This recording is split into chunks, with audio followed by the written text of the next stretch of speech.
On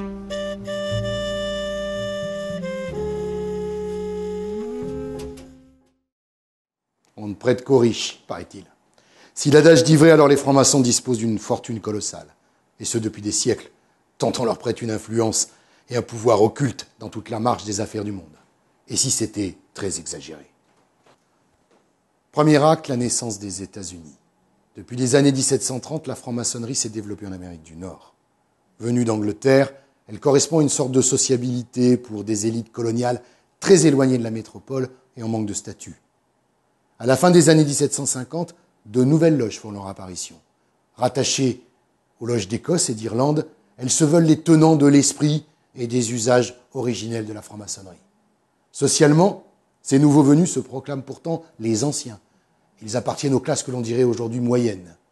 La Révolution accentue la division entre maçons modernes et anciens.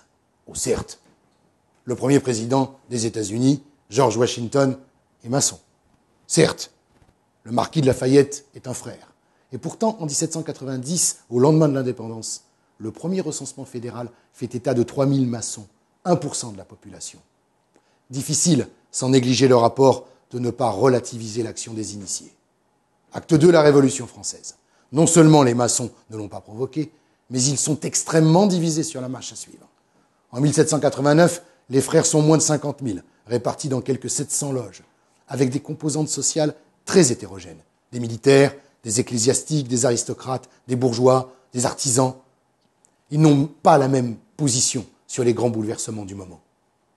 Les idées nouvelles, elles ne sont guère éloignées de leurs valeurs. La tolérance, la liberté, l'abolition des privilèges. Et pourtant, la devise républicaine, liberté, égalité, fraternité, n'est pas liée exclusivement à la franc-maçonnerie. Encore une fois, au risque de heurter les amateurs de complot, il n'y a pas d'idéologie maçonnique à la fin du XVIIIe siècle, et donc aucune influence déterminante sur le cours des événements. Acte 3, la Révolution de 1848.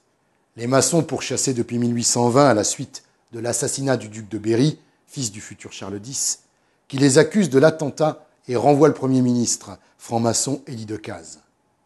Les préfets reçoivent la consigne de tenir les loges pour des sociétés de conspirateurs. La chasse aux sorcières va produire ses effets et pousser les maçons directement vers le camp républicain. En juillet 1830, la Révolution des Trois Glorieuses met un terme aux persécutions. Le nouveau roi, Louis-Philippe, est le fils du duc d'Orléans, qui fut le premier grand maître du Grand Orient.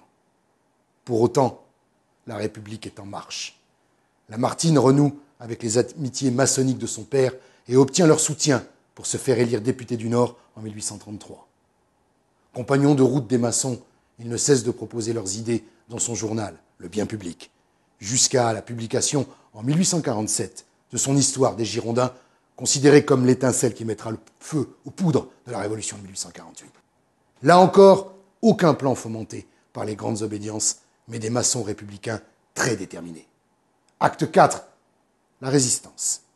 Traqués par le régime de Vichy, les initiés ne s'avouent pas vaincus. Ils s'organisent en réseau, rejoignent les maquis, et créent même, dans les camps de prisonniers, des loges clandestines.